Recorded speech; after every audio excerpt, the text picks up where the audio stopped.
Hello students, আজকে class 9 এবং 10-এর grammar phrasal verb, যেটা ভেরি ইম্পর্ট্যান্ট।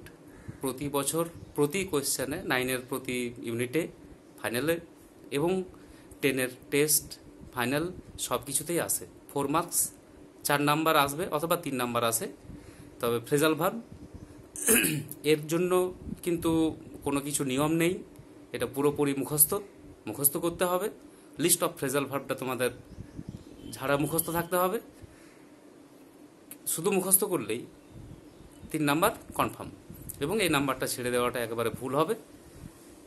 ফ্রেজাল ভার্ব প্রচুর আছে, তবে আমি প্রথম যতদিন না পর্যন্ত ক্লাস খুলছে ততদিন পর্যন্ত এখন যেগুলো ভেরি ইম্পর্ট্যান্ট, মোটামুটি যেগুলোই বারবার ফিরে ফিরে আসে সেগুলোই আমি তোমাদেরকে লিস্ট করতে বলবো। এর জন্য তোমরা প্রথম কাজ যেটা, আমার এই ভিডিওটা দেখার সময় তোমরা তোমাদের যে গ্রামার বইগুলো বুক লিস্টে যেগুলো থাকে যে কোনো গ্রামার বই খুলবে এবং 1 বাই 1 আমি যেমন যেমন বলে যাব সেইভাবে প্রথমে ফ্রেজাল ভার্বটা টিক দেবে, যে ফ্রেজাল ভার্বটা করব তার পাশে দেখবে যে ওয়ার্ড মিনিং আছে, ইংলিশ ওয়ার্ড, সেই ইংলিশ ওয়ার্ডটা আন্ডারলাইন করবে। আমি যেটা বলবো শুধু দেখবে যে একের বেশি থাকতে পারে, যেটা বলবো সেই ওয়ার্ডটাই আন্ডারলাইন করবে এবং তার পাশে যদি বাংলা থাকে নিজের সুবিধের জন্য বাংলাটা করে রাখবে। বাংলাটা তো আর দরকার নেই, কিন্তু বাংলাটা যদি নিজের সুবিধের জন্য দরকার হয় তবে বাংলাটাও দাগ দিয়ে রাখবে। পারলে এই বই থেকে সব হয়ে যাওয়ার পর নিজের খাতায় একটা লিস্ট করবে, বাঁদিকে লিখবে ফ্রেজাল ভার্ব, মাঝে লিখবে ইংলিশ মিনিং, তারপরে বাংলা অর্থ। এইভাবে 3টি কলাম করে 1, 2, 3 করে এই ফ্রেজাল ভার্বগুলো লিখে নেবে এবং এই লকডাউন পিরিয়ডের মধ্যে এগুলোকে ঝাড়া মুখস্থ করে রাখতে হবে। শুধু মুখস্থ করে নিলেই এগুলো থেকে কিন্তু বেশ 3 নাম্বার অথবা 4 নাম্বার কনফার্ম। প্রথমে বলবো যে what is phrasal verb. Phrasal verb, এই যে বলছি ফ্রেজাল ভার্বের আরেকটা নাম আছে গ্রুপ ভার্ব। গ্রুপ ভার্ব মানে কি? ভার্বের গ্রুপ মানে কি? Group of words that acts as verb. Group, ওয়ার্ডের গ্রুপ যেগুলো ভার্ব হিসেবে কাজ করে।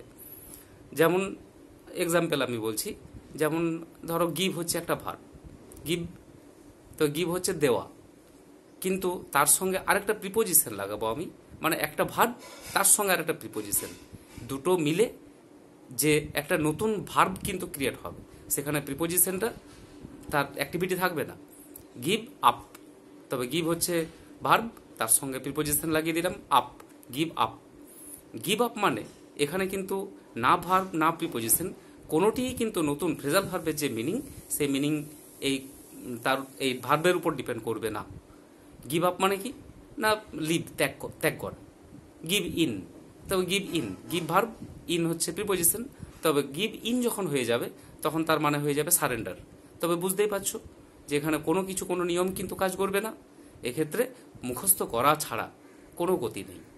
তবে তোমরা নিজেদের বইগুলো বের করো এবং আমি যেমন যেমনভাবে বলছি সেগুলো দাগ দাও, ইংলিশ মিনিংগুলো দাগ দেবে এবং তার সঙ্গে সঙ্গে যদি সম্ভব হয় বাংলা মানেগুলো লিখবে।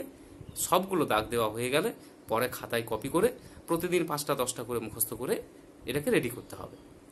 দেখো, প্রথমে দেখবে এ দিয়ে থাকবে, তারপরে বি দিয়ে থাকবে, সি দিয়ে থাকবে বইয়েতে। প্রথমে করবে ask for. Ask for, ask for মানে হচ্ছে ওয়ান্ট, চাওয়া, কোনো কিছু চাওয়া, আস্ক ফর, ওয়ান্ট। 2 নাম্বার বলছি bear with, BEAR, bear with. Bear with হচ্ছে টলারেট, সহ্য করা, টলারেট, বিয়ার উইথ। 3 নাম্বার বলছি break down. Break down English meaning হচ্ছে কোলাপস, বাংলা মানে হচ্ছে ধসে পড়া। কোনো কিছু বিল্ডিং টিল্ডিং যদি ধসে যায় তখন তাকে ব্রেক ডাউন বলা হয়। তারপরে করবে break into. Break into English meaning হচ্ছে এন্টার ফোর্সিবলি, ফোর্সফুলি যদি কোথাও এন্টার করা হয়, যেখানে যদি জোর করে প্রবেশ করা, ব্রেক ইনটু। তারপরে বলবো ব্রেক আউট। ব্রেক আউট মানে হচ্ছে স্টার্ট সাডেনলি। ব্রেক আউট মানে কি, মানে প্রাদুর্ভাব হওয়া, বাংলা মানে হচ্ছে প্রাদুর্ভাব হওয়া।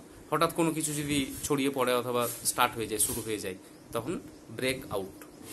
তারপরে দেখবে bring out, bring out, bring out মানে হচ্ছে ইংলিশ মিনিং হবে পাবলিশ, প্রকাশ করা, পাবলিশ প্রকাশ করা, প্রকাশ করা মানে কোনো বই প্রকাশ করা, ম্যাগাজিন প্রকাশ করা, এগুলোর ক্ষেত্রে পাবলিশ হয়। তারপরে দেখবে আছে ব্রিং আপ, ব্রিং আপ এর ইংলিশ মিনিং হচ্ছে রিয়ার, রিয়ার লালন পালন করা, কাউকে লালন পালন করা, বড় করা, এগুলো হচ্ছে ব্রিং আপ। তারপরে করবে call in, call in, call in মানে হচ্ছে ডেকে আনা, কল ইন মানে ডেকে আনা, ইংলিশ মিনিং থাকবে দেখবে এর সামন, সামনটাই রাখ দেবে শুধু, SUMMON, সামন, কল ইন। তারপরে হচ্ছে call for, call for, call for English meaning হবে ডিমান্ড, দাবি করা, কোনো কিছু দাবি করা, ডিমান্ড। তারপরে থাকবে কল অন, কল অন এর ইংলিশ মিনিং হচ্ছে ভিজিট, দেখা করা, সাক্ষাৎ করা, ভিজিট। কল আপ, এরপর হচ্ছে কল আপ, কল আপ মানে হচ্ছে স্মরণ করা, রিমেম্বার, ইংলিশ মিনিং হচ্ছে রিমেম্বার, বাংলা হচ্ছে স্মরণ করা, কল আপ। এরপরে করবে carry on, carry on, carry অনের ইংলিশ মিনিং থাকবে কন্টিনিউ, কন্টিনিউ চালিয়ে যাওয়া, ক্যারি অন। তারপরে থাকবে carry out, carry out, carry আউটের ইংলিশ মিনিং থাকবে এক্সিকিউট, এক্সিকিউট বাংলা মানে হচ্ছে পালন করা, মানে কোনো কিছু কাজ কেউ দিল সেটাকে ক্যারি আউট করা মানে হচ্ছে পালন করা, এক্সিকিউট ইংলিশ মিনিং হচ্ছে এক্সিকিউট। এরপর থাকবে দেখবে come across, come across, come across meaning হচ্ছে দেখা হওয়া মানে মিট, কাম অ্যাক্রস মিট। তারপরে থাকবে কাম বাই, কাম বাইয়ের ইংলিশ মিনিং হবে গেট, কাম বাই গেট পাওয়া, কোনো কিছু পাওয়া, কাম বাই। তারপরে থাকবে কাম অফ, কাম অফ মানে হচ্ছে বর্ন, জন্মগ্রহণ করা, কাম অফ বর্ন, জন্মগ্রহণ করা। তারপরে থাকবে ক্রাই ডাউন, ক্রাই ডাউন এটা হচ্ছে বাংলা মানে হচ্ছে নিন্দা করা, ক্রাই ডাউন মানে হচ্ছে নিন্দা করা, মানে আন্ডার এস্টিমেট, কাউকে আন্ডার এস্টিমেট করা, ক্রাই ডাউন নিন্দা করা। এরপরে থাকবে কাট ডাউন, কাট ডাউন, কাট ডাউনের ইংলিশ মিনিং হচ্ছে রিডিউস, কমানো, কোনো কিছু জিনিসকে কমিয়ে দেওয়া, কমানো, কাট ডাউন, রিডিউস। এরপরে থাকবে ডিল ইন, ডিল ইন মানে হচ্ছে ট্রেড ইন সামথিং, ব্যবসা করা, ডিল ইন ব্যবসা করা বা ট্রেড ইন অথবা ট্রেড ইন সামথিং, তবে এই ওয়ার্ডটা ট্রেড কথাটা মাথায় রাখবে, ডিল ইন। তারপরে হবে fall in, fall in, FALL, fall, fall in collapse, ভেঙে পড়া, কোনো কিছু যদি ভেঙে পড়ে তখন তাকে ফল ইন বলা হয়, ফল ইন কোলাপস। তারপরে করবে ফল আউট, ফল আউট, ফল আউটের ইংলিশ মিনিং হচ্ছে কোয়ারেল, ঝগড়া করা, ইংলিশ মিনিং কোয়ারেল, বাংলা হচ্ছে ঝগড়া করা, ফল আউট। এরপরে করবে get up, get up, get up হচ্ছে অ্যাওয়েক মানে ঘুম থেকে ওঠা, গেট আপ। তারপরে করবে give away, give away, give away English meaning হবে ডিস্ট্রিবিউট, ডিস্ট্রিবিউট মানে বিতরণ করা, ভেরি ইম্পর্টেন্ট, এটা বারবার আসে, গিভ অ্যাওয়ে বিতরণ করা, ইংলিশ মিনিং ডিস্ট্রিবিউট। তারপরে করবে give in, give in English meaning হচ্ছে সারেন্ডার, সারেন্ডার হচ্ছে বশ্যতা স্বীকার করা বা হার স্বীকার করা, কারো কাছে হার স্বীকার করে নেওয়া, হেরে যাওয়া, দ্যাট ইজ গিভ ইন। তারপরে করবে গিভ অফ, অফ হচ্ছে OFF, give OFF of, give of, give of হচ্ছে এমিট, EMIT, এমিট হচ্ছে কি নির্গত হওয়া, এই যে ধোঁয়া বেরোচ্ছে, চিমনি থেকে ধোঁয়া বেরোয়, দ্যাট ইজ গিভ অফ। এরপর হচ্ছে give up, give up, give up হচ্ছে লিভ, LEAVE, লিভ মানে কোনো কিছুকে পরিত্যাগ করা, গিভ আপ পরিত্যাগ করা। তারপরে করবে go on, go on, go অনের ইংলিশ মিনিং হচ্ছে কন্টিনিউ, বাংলা মানে হচ্ছে চালিয়ে যাওয়া, গো অন কন্টিনিউ চালিয়ে যাওয়া। এরপরে করবে গো থ্রু, গো থ্রু মানে হচ্ছে রিড পড়া, কোনো কিছু পড়া, পেপার পড়া, বই পড়া, এগুলো সবই গো থ্রু, গো থ্রু। এরপরে করবে hand over, hand over, hand over মানে হচ্ছে যেমন এর আগে বলছিলাম যে বিতরণ করা, গিভ অ্যাওয়ে, হ্যান্ড ওভারের ক্ষেত্রে কাছাকাছি অনেকটা মিনিং। হ্যান্ড ওভার মানে কারো হাতে তুলে দেওয়া, কারো হাতে তুলে দেওয়া, তাতে প্রাইজ তুলে দেওয়া হতে পারে, অথবা কোনো কিছু একটা জিনিস তুলে দেওয়া হতে পারে। হ্যান্ড ওভার মানে হস্তান্তরিত করা, হ্যান্ড ওভার। তারপরে হ্যান্ডের পরে করবে, দেখো কিপ আপ, কিপ দিয়ে করবে কিপ আপ। কিপ আপ মানে হচ্ছে বজায় রাখা, কিপ আপ হচ্ছে বজায় রাখা। Maintain, English meaning maintain, MAINTAIN, maintain. তারপরে করবে লে বাই, লে স্পেলিং হবে LAY, লে বাই। লে বাই মানে হচ্ছে সঞ্চয় করা, কোনো কিছুকে স্টোর করা, স্টোর আপ, লে বাই সঞ্চয় করা। তারপরে করবে look after. Look after English meaning হচ্ছে রিয়ার বা টেক কেয়ার, যত্ন করা, লুক আফটার দেখাশোনা করা, লালন পালন করা। তারপরে আছে look for. Look for English meaning হচ্ছে সার্চ, অনুসন্ধান করা, খোঁজা। খোঁজা, কোনো কিছু খুঁজে বেড়ানো অথবা অনুসন্ধান করা, ইংলিশ মিনিং হচ্ছে search, phrasal verb look for. এরপরে করবে make out. Make out English meaning হচ্ছে আন্ডারস্ট্যান্ড, আন্ডারস্ট্যান্ড বোঝা, make out. Make up, make up হচ্ছে compensate, English meaning compensate, COMPENSATE, compensate মানে ক্ষতিপূরণ করা। মেকআপ এটা ভেরি কমন, মেকআপ করা আমরা তো বাংলাতে, আমরা এই ওয়ার্ডটা আমাদের কাছে বাংলা হয়ে গেছে মেকআপ করা। তবে মেকআপ হচ্ছে কম্পেনসেট, এই কম্পেনসেটটা মুখস্থ করবে, না হয় কম্পেনসেটটা দিলে খুঁজে পাবে না। তবে কম্পেনসেট ক্ষতিপূরণ করা, মেকআপ করা, মেকআপ। তারপরে করবে পাস অ্যাওয়ে। পাস অ্যাওয়ে এটা তো আমরা প্রচুর ইউজ করি। পাস অ্যাওয়ে হচ্ছে কি না ডাই, মারা যাওয়া। পাস অ্যাওয়ে ডাই, বাংলা মানে হচ্ছে মারা যাওয়া। তারপরে করবে put on. Put on English meaning হচ্ছে ওয়ার, WEAR, পরিধান করা, জামা কাপড় পরা, পুট অন।